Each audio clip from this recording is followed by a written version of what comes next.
नमस्कार, मैं विष्णु शर्मा आप सभी का आपके ही अपने चैनल विष्णु एडीपी में हार्दिक स्वागत करता हूं। आज की स्टोरी और भी छोटी होने वाली है क्योंकि आज तो बिल्कुल भी टाइम नहीं है मेरे पास।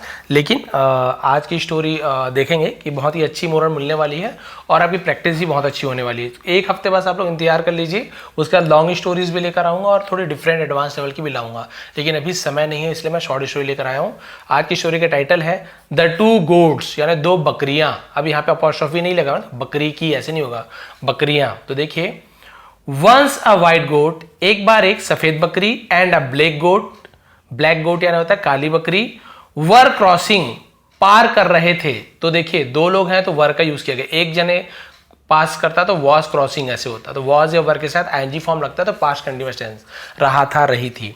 तो बकरियां क्या कर रही थी, काली सफेद बकरियां पार कर रही थी अ रिवर, एक नदी को, फ्रॉम यानी से, अपोजिट बैंक्स, अपोजिट यानी होता है उल्टे यानी विरुद्ध, ऐसे तो उल्टा है ना, बैंक्स है ना, बैंक यानी का मतलब होता है किनारा, तो बैंक से लिखा हुआ है किनारे, तो अपोजिट जो विपरीत किनारे, एक किनारा ये एक किनारा ये, तो उस पर क्या कर रहे थे, क्रॉस कर रहे थे, पार कर रहे थे।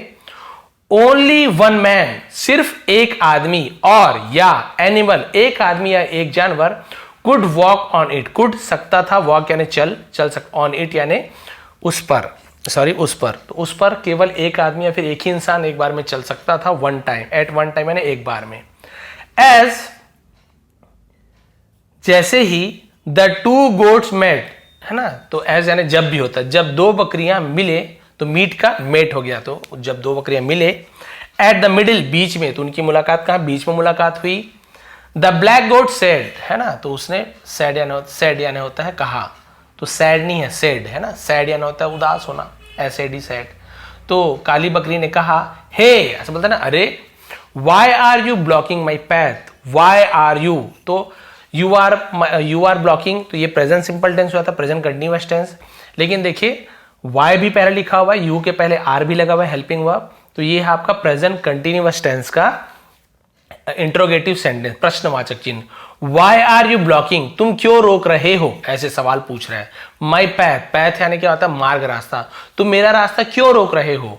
गो बैक, वापस जाओ, and let me go on my way, let me का यूज कब करते हैं, पॉजिटिव वर्ब, यानी मैं वापस नहीं जा रहा हूं, मुझे तुम जाने दो। तो यदि मैं कोई काम नहीं कर रहा हूं, किसी को मैं बोल रहा हूं मुझे तुम ये करने दो, तो हम लेट मी का यूज करते हैं। वैसे ही मेक या मेड का यूज मैंने आपको बताया था पॉजिटिव वर्ब में, जब आपसे कोई दूसरा कोई काम करवाता है वो पॉजिटिव वर्ब होता है, तो ये लेट मी भी पॉजिटिव वर्ब है। देखिए, लेट मी गो, मुझे जाने दो, ऑन माई वे, मेरे रास्ते पर, तो लेट मी यानी कुछ करने दो, ऐसे यूज करते, पॉजिटिव वर्ब है, तो मुझे मेरे रास्ते पर जाने दो। द वाइट गोट, सफेद बकरी, ग्रीव एंग्री, ग्रीव एंग्री मतलब तो गुस्सा आया, ग्रीव यानी तो उभार आना, बढ़ना, ऐसे होता है, गुस्सा आया, एंड सेड, और कहा, हाउ डेयर यू ऑर्डर मी, यानी मुझे ऑर्डर देने की, आदेश देने की तुम्हारी हिम्मत कैसे हुई। I will not step back, I, actual में आई विल है, आप सभी को पता है, आई और ऐसे विल है, तो शॉर्ट में आई लिख देते हैं। I will not step back, मैं वापस नहीं जाऊंगी या वापस कदम नहीं लूंगी, पीछे कदम नहीं लूंगी।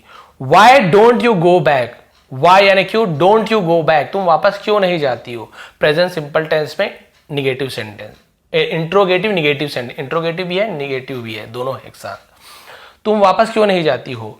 Soon the argument was heated up, जल्दी ही, आर्ग्यूमेंट यानी बहस, वह हीटेड अप यानी गरमाया, है ना, बढ़ गई, गरमा गया बहस। The two goats locked horn in anger, तो दोनों बकरियों ने, लॉक्ड यानी जो सींग होती है उसे ऐसे फंसाने को लॉक करना बोलते हैं, ठीक है, सींगे को एक दूसरे फंसा लिया, हॉर्न से होता है सींग, हॉर्न, सींगों को गुस्से में फंसा लिया यानी टकराया।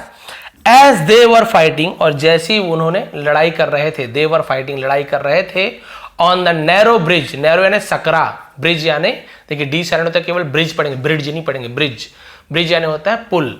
तो जैसी वो सकरे, सकरे यानी होता है, जैसे ये वाइड हो गया, सकरा यानी बहुत पतला, तो जैसे सकरे ब्रिज पर वो लड़ रहे थे, दे लॉस्ट देयर बैलेंस, उन्होंने खो दिया, है ना, लूज का लॉस्ट हो गया सेकंड फॉर्म, खो दिया, देयर बैलेंस यानी अपना संतुलन खो दिया, एंड फेल, और गिर गए, into the swift flowing river, into यानी होता है में, लेकिन मोशन में, ऐसे पहले से नदी में रहते तो इन का यूज करते, लेकिन गिर रहे हैं मोशन में, इनटू का यूज करते हैं। स्विफ्ट यानी होता है तेज, फ्लोइंग रिवर यानी तेज बहती हुई हवा में, तभी तो स्विफ्ट कार आपने सुना होगा ना, स्विफ्ट, तेज बहती हुई नदी में गिर गए, and both of them drown, drown मतलब होता है डूब गए, और वे दोनों डूब गए। तो मोरल क्या मिलती है?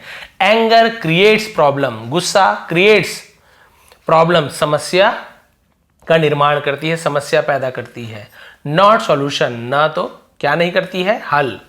तो गुस्सा हमेशा समस्या लाती है, ना कि हल। तो भाई कभी भी गुस्से से हमें काम नहीं लेना चाहिए। एक जने कोई पीछे हो जाता, चलो ठीक है भाई मैं ही पीछे हो जाती हूँ, या हो सकता है कोई एक झुक जाती, दूसरा उसके ऊपर से चले जाती, तो भी बात बन जाता। लेकिन नहीं, दोनों अपने अपने में गुस्से पे अड़े थे और दोनों के दोनों डूब गए। तो बताइए, एक नदी पार करने गुस्से के नाम से दोनों की जान भी चली गई। तो ये थी आज की शॉर्ट स्टोरी। लेकिन आपको यदि पसंद आई हो, समझाने का तरीका पसंद आता है, कुछ भी सीखने को मिलता है, प्लीज़ लाइक करेंगे, शेयर करेंगे। इसका PDF भी टेलीग्राम में प्रोवाइड कर दूंगा। आप सभी का बहुत बहुत धन्यवाद। आपका दिन शुभ रहे।